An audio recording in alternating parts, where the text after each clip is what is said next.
십자가를 질 수 있나 주가 물어보실 때 죽기까지 따르오리 성도 대답하였다.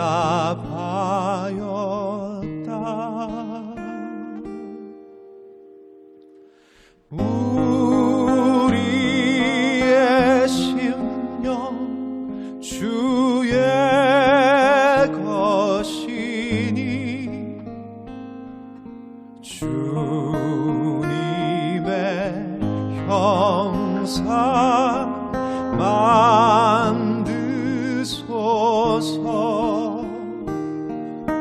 주 인도 따라 살아갈 동안 사랑과 충성을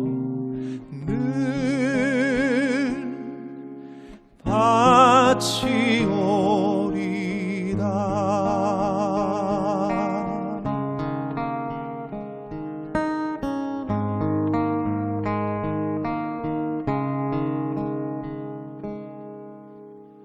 이런 일 다 할 수 있나 주가 물어보실 때 용감한 자 바울처럼 선뜻 대답하리라.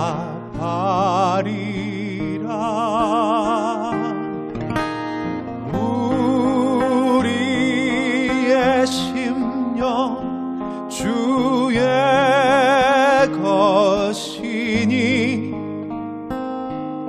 주님의 형상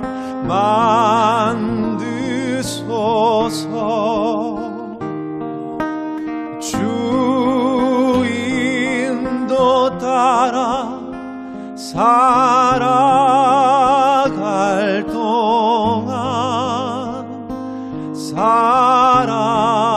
사랑과 충성을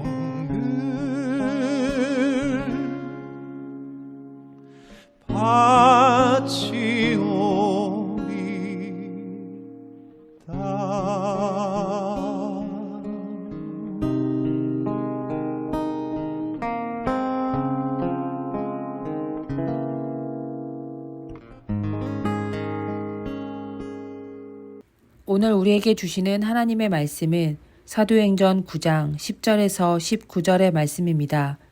그때 다메섹에 아나니아라 하는 제자가 있더니 주께서 환상 중에 불러 이르시되 아나니아야 하시거늘 대답하되 주여 내가 여기 있나이다 하니 주께서 이르시되 일어나 직가라 하는 거리로 가서 유다의 집에서 다소 사람 사울이라 하는 사람을 찾으라.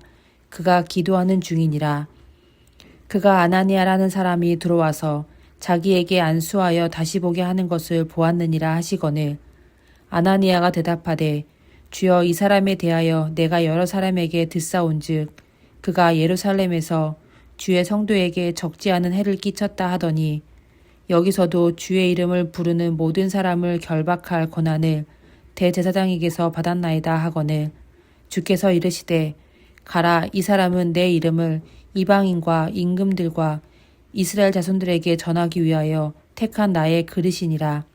그가 내 이름을 위하여 얼마나 고난을 받아야 할 것을 내가 그에게 보이리라 하시니 아나니아가 떠나 그 집에 들어가서 그에게 안수하여 이르되 형제 사울아 주 곧 내가 오는 길에서 나타나셨던 예수께서 나를 보내어 너로 다시 보게 하시고 성령으로 충만하게 하신다 하니 즉시 사울의 눈에서 비닐 같은 것이 벗어져 다시 보게 된지라. 일어나 세례를 받고 음식을 먹음에 강건하여지니라. 아멘. 주님은 아나니아에게 사울을 찾아가라 말씀하십니다. 하지만 아나니아의 입장에선 그게 그렇게 쉬운 일이 아니었습니다. 사울은 기독교인을 핍박하던 사람입니다. 그런 사람을 스스로 찾아가는 것은 보통 강단으로는 불가능합니다. 아나니아 역시 마음이 내키지 않았을 것입니다. 고통받던 입장에서 볼 땐 사울이 당한 환난은 도레미파 쌤통 같은 징계입니다. 악인에 대한 하나님의 징계가 이뤄짐을 찬양하고 기뻐하고 싶은데 그 악인의 회복을 명하시는 하나님의 뜻을 따르기가 쉽지 않았을 것입니다. 그럼에도 아나니아는 하나님의 뜻에 순종합니다. 그는 자신의 위치를 잘 알고 있었습니다. 하나님이 앞서가시고 자신이 그 뒤를 따르는 것임을 알기에 주님의 큰 계획과 이끄심을 믿으며 두려움을 이기고 사울을 찾아갑니다. 그리고 그런 아나니아를 통해 사울은 치유함을 얻었고 복음을 듣게 됩니다.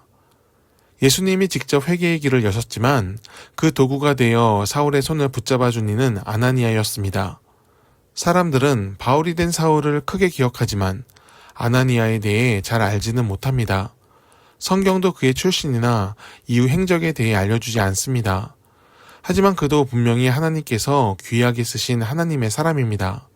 그의 용기 있는 순종으로 기독교는 위대한 전도자이며 순교자인 바울을 얻었습니다. 그가 바울의 손을 잡아주지 않았다면 기독교의 역사는 많이 달랐을 수도 있습니다. 물론 하나님은 사람을 통해 일하시나 사람에게 매이는 분은 아니십니다. 아나니아가 순종하지 못했더라도 사울을 향한 하나님의 이끄심은 어떻게든 이루어졌을 것입니다. 하지만 우리가 기억하는 아나니아의 이야기는 없었을 것입니다. 2009년에 시리아로 선교여행을 갔을 때 아나니아 기념교회를 방문했습니다. 10명 정도 앉을 수 있는 작은 예배당 벽에 아나니아와 사울이 만나는 장면을 부조로 표현해 놓았습니다. 그 예배당 의자에 앉아 기도를 할 때 참 마음이 벅차오르고 따뜻했습니다. 그저 성지를 방문했다는 기분 좋음이 아니었습니다. 아나니아의 믿음의 헌신이 느껴졌습니다. 분명 부담이었겠지만 주의 일에 참여하는 기쁨이 있었습니다. 기독교인은 하나님의 일에 참여할 때 삶의 즐거움을 얻습니다. 그 일이란 영혼을 구원하여 하나님께 되돌리는 일입니다. 작은 아나니아 기념교회처럼 성경에 딱 한 번 나오는 아나니아가 오래도록 기억되는 이유가 거기에 있습니다. 아나니아는 하나님의 일에 참여하여 뜻을 이룬 사람입니다. 인생을 통해 하나님의 사람임을 나타냈고 지금은 주님 곁에 있습니다. 오늘날에도 아나니아 같은 사람이 많아졌으면 좋겠습니다. 주의 일에 기쁨으로 참여하고 작든 크든 순종함으로 하나님의 뜻을 이루길 바랍니다. 오늘 우리가 바로 내가 그 사람이길 간절히 축원합니다. 기도하겠습니다. 하나님, 아나니아의 이름을 우리가 기억합니다. 작고 연약해 보였지만 누구보다 큰 믿음으로 순종을 이룬 그 이름을 잊지 않겠습니다. 오늘 우리에게도 주님의 뜻을 알려주시고 작은아마 용기를 내서 순종의 길에 서게 하옵소서. 주의 뜻을 분명히 아는 지혜가 있게 하시고 그 뜻을 따를 때 삶의 즐거움을 누리게 하옵소서. 예수님의 이름으로 기도드립니다. 아멘. 함께 기도하길 바랍니다. 성령의 세례가 오늘날에도 이루어지길 기도합니다. 불이 혀처럼 갈라져 내리는 은혜의 빗줄기를 내려 주옵소서. 하나님의 마음을 알고 뜻을 알고 기쁨을 깨달아 오늘 우리의 삶에서 하나님의 열매를 맺게 하옵소서. 주의 길을 따르는 것이 우리의 즐거움이 되게 하옵소서. 자녀들의 염려와 근심을 풀어 주옵소서. 세상 속에서 겪는 일들이 우리의 마음을 조여올 때 하나님의 위로를 얻게 하옵소서. 모세와 다윗 같은 하나님의 사람들이 얻었던 평안이 우리의 것이 되게 하옵소서. 문제를 두려워하지 말고 담대히 마주하며 주님과 함께 하나씩 풀어가게 하옵소서. 우리가 속한 세상을 위해 기도합니다. 사랑과 희망이 사라진 시대가 되지 않도록 하옵소서. 공정과 평등, 자유와 평화의 가치가 회복되게 하옵소서. 갈등을 조장하며 사회를 분열시키고 하나님의 공의를 굽게 하는 자들을 부끄럽게 하시고 주의 길로 행하며 정의와 긍휼을 베푸는 자들을 귀히 써주옵소서. 우리 더교회가 세상 속에서 역할을 하게 하옵소서. 은혜가 흐르는 축복의 통로로 쓰시고 세상을 위로하는 공동체가 되게 하옵소서. 예수께서 보이신 겸손과 긍휼을 따르며 마땅히 이뤄야 하는 정의를 놓치지 않게 하옵소서. 하늘의 상급을 바라며 오늘을 하나님의 사람으로 살도록 모든 성도들과 동행하여 주옵소서. 하나님이 말씀하시기를 말세에 내가 내 영을 모든 육체에 부어주리니 너희의 자녀들은 예언할 것이요 너희의 젊은이들은 환상을 보고 너희의 늙은이들은 꿈을 꾸리라. 주여 이 모든 일을 우리 가운데 속히 이루어 주옵소서.